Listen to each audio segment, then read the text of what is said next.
আচ্ছা, আমি ওটা বলছি, পার্লামেন্টে কে আইনটা পাশ হয়েছে যে 7 দিনের ভিতরে নোটিফিকেশন বেরিয়েছে? যদি না বেরিয়ে থাকে তাহলে আমার মনে হয় নরেন্দ্র মোদী ভারতবর্ষের প্রধানমন্ত্রী এবং স্বরাষ্ট্রমন্ত্রী, তাদের কোনো মূল্য নেই। একজন প্রতিমন্ত্রী, জাহাজমন্ত্রী শান্তনু ঠাকুর, সে আজকে আইন পাশ করে সাধারণ মানুষের হ্যারাসমেন্টের ভিতরে মানে এই করছে। আমি মনে করি যে এটা বিজেপি জানি না কীভাবে মেনে নিচ্ছে, যে যখন পাচ্ছে সে তখনই সেইভাবে কথা বলছে, না আইন মানছে, না পার্লামেন্ট মানছে, না কোনো কিছু। এটা একমাত্র শান্তনু ঠাকুরই বলতে পারবে যে বাস্তবে সত্যটা কী, এবং ভারতের প্রধানমন্ত্রী এবং স্বরাষ্ট্রমন্ত্রী এটাই বলতে পারবে। আমরা জানি যে পার্লামেন্টে আইন তৈরি হয়, সেখান থেকে লোকসভা, রাজ্যসভা, আর যত সময় রাষ্ট্রপতি সিগনেচার না করে তত সময় আইনে পরিণত নয়, এটা হয় না। তো সেটা যখন হয়নি, তাহলে সেই জবাবটা মতুয়াদের এবং বিশেষ করে ওপর বাংলার মানুষকে 7 দিনের ভিতরে যদি ওটা না দিতে পারে, এবং আমাদের যে দাবি, সাধারণ মানুষের সকলের দাবি এটা, যে নিঃশর্ত কোনো শর্ত থাকবে না, যেটাকে নিয়ে আমরা আন্দোলন করছি।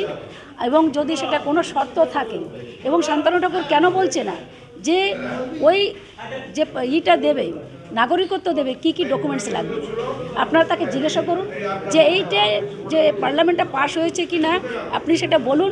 আপনারা সাংবাদিকতা করেন, আপনারা জান যে কি কি ডকুমেন্টস লাগবে, সেটাও সেটা বলে দিন। সেটা শান্তনু ঠাকুর বলতে পারবে, আমি বলতে পারবো না। শান্তনু ঠাকুর যেটা বলছেন 1 সপ্তাহের মধ্যে লাগু হয়ে যাবে, এটা হলে কি আপনাদের অস্বস্তি বাড়বে? শুনুন, আমাদের দাবি প্রথম থেকে বড় মার নেতৃত্বে এবং কপিলকৃষ্ণ ঠাকুরের নেতৃত্বে আমরা যেটা লড়াই করছি, সেই লড়াইটা হচ্ছে সাধারণ মানুষের যে কোনো শর্ত থাকবে না। এবার শান্তনু ঠাকুর বলো যে 1 সপ্তাহের ভিতরে, এবং আমি জানি না যে এটার কোনো নোটিফিকেশন বেরিয়েছে কি না।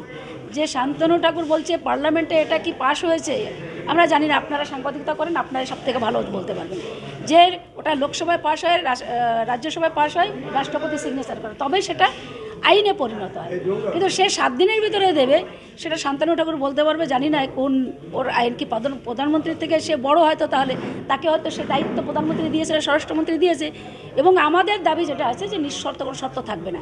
আপনাদের বলছি যে এই যে 7 দিনের ভিতরে দেবে, কিন্তু 7 দিনের ভিতরে যদি চালু করে, তো কী কী ডকুমেন্টস দিতে হবে, কি ডকুমেন্টস দিতে হবে না। আমরা ডকুমেন্টস যদি দেয় আন্দোলনে নামবো, ডকুমেন্টস যদি চাই, কেন আমাদের সাধারণ মানুষের কাছে কোনো ডকুমেন্টস নেই। ভারতবর্ষে যখন দেশ ভাগ হয়েছিল, তাদের আমাদের পূর্বপুরুষের কাছে জিজ্ঞাসা করেনি যে আপনারা এদেশে থাকবেন না দেশ ভাগ চান। তাহলে তার বলি আজকে আমরা হচ্ছি উদ্বাস্তু হয়ে, কখনো আমাকে ঘুষপেট, কখনো আমাদের বলছে অনুপ্রবেশকারী। এবং জন্মসূত্রে নাগরিকরা সারা পৃথিবীতে আইন আছে, সেটা ক্যান্সেল করেছে 2003 সালে অটল বিহারী বাজপেয়ী যখন বিজেপি ক্ষমতায় ছিল। এর আগেও অনেক সরকার ছিল, তারা কিন্তু সেটা করেনি। আমাদের সেটাকে নিয়ে লড়াই, যে আমরা এই দেশের, আমাদের পূর্বপুরুষ যারা এই দেশেরই তারা জন্মগ্রহণ করেছে, আমাদের এবং আমাদের মা বাবা, আমাদের ঠাকুরদাদা, আমরাও করেছি, আমাদের যারা সন্তান তারা এই দেশে জন্মগ্রহণ করেছে। আমরা ভারতীয় নাগরিক, এবং যদি প্রয়োজন হয় আমরা আইন পাশ করতে বলছি ভারতের প্রধানমন্ত্রী এবং স্বরাষ্ট্রমন্ত্রীকে, যে আপনারা আইন করুন, ভারতবর্ষে কারা অরিজিনাল এই দেশীয় লোক ডিএনএ টেস্ট করুন। তাহলে সেটা আরও ভালো। ডিএনএ টেস্ট করলেই তো সব থেকে বেশি হয়ে যাবে যে তারা ভারতীয় না বাইরে থেকে এসছে। এর থেকে বড় প্রমাণ আর কি চাইবে? মুখ্যমন্ত্রী বলছে বিএসএফ আই কার্ড দিলে নেবেন না, এনআরসিতে পড়ে যাবে। তাহলে কি আপনারা প্রত্যন্ত এলাকায় বা বন্যা এই সমস্ত জায়গায় কোথাও দেখছেন বিএসএফ আই কার্ড দিচ্ছে? না, এখনও আমার চোখে পড়েনি, সেটা এখনও আমার কানেও সেটা আসেনি, সেটা আমি বলতে পারি। হঠাৎ এমন সন্দেহ প্রকাশ মুখ্যমন্ত্রী? সেটা তো যদি তার কাছে আমি বর্ডারের, কিন্তু আমার কাছে সেটা এখনও আসেনি।